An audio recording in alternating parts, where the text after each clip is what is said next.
There's really not a lot of mystery about what it takes to oppress a people, and those who have become the best oppressors on the land have come to understand that, whether intuitively or strategically, it's hard to say.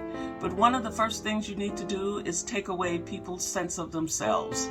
And you do that best if you can take away their language and take away their naming and destroy their symbols, the things that help them to see who they are and to have a sense of security in that understanding of themselves. In the lovely book A Wind in the Door by Madeleine L'Engle, there's a character in that book who's the representation of evil, and the character's basic job is to steal people's names. So the struggle is to keep your name, to keep that character from getting your name. So to be X'd out by this character means that then now you're open to be controlled by that energy that the character represents. And we watched a long time ago that lovely movie Roots with Kunte Kinte, completely determined every minute of every day not to be called Toby, because he knew what his name was and he wasn't going to let his name be taken away from him. Also remember the lovely I Know Why the Cage Bird Sings, and Maya Angelou describes in there how she worked for this white woman as a maid, as a young woman, mostly as a girl actually, and the woman kept calling her Hallelujah. And she said, my name's not Hallelujah, my name is Maya. And she then changed her mind and started calling her Glory rather than calling her Maya. For so long, African Americans and other people of color have had our names taken. We've become Annie, Uncle, boy, girl, any derogatory, any demeaning, any way to refer to us rather than to give us the due of being worthy human beings with a name that needs to be honored.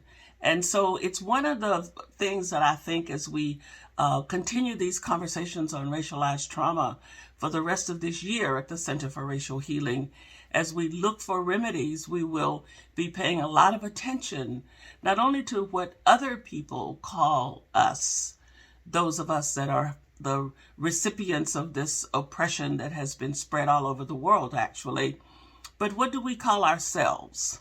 We allow the denigration of the oppressor to become the narrative that we live out, and we have to watch out for that.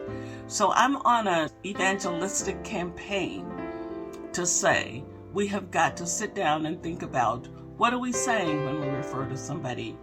What do we say when we have nicknames and other ways of describing each other that somehow is less than upbuilding?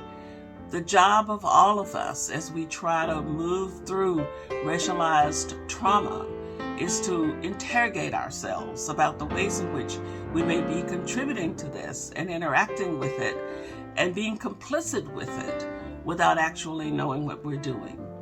There is everything in a name. You know the old adage, what's in a name? The answer is everything. Everything. Our humanity is tied up in what we're called, because what we're called has a whole lot to do with how we see each other and how those see us who are calling us.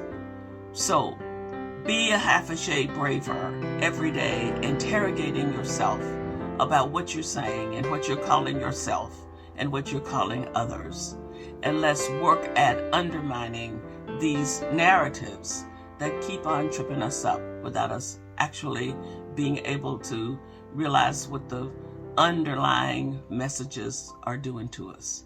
Be a half a shade braver.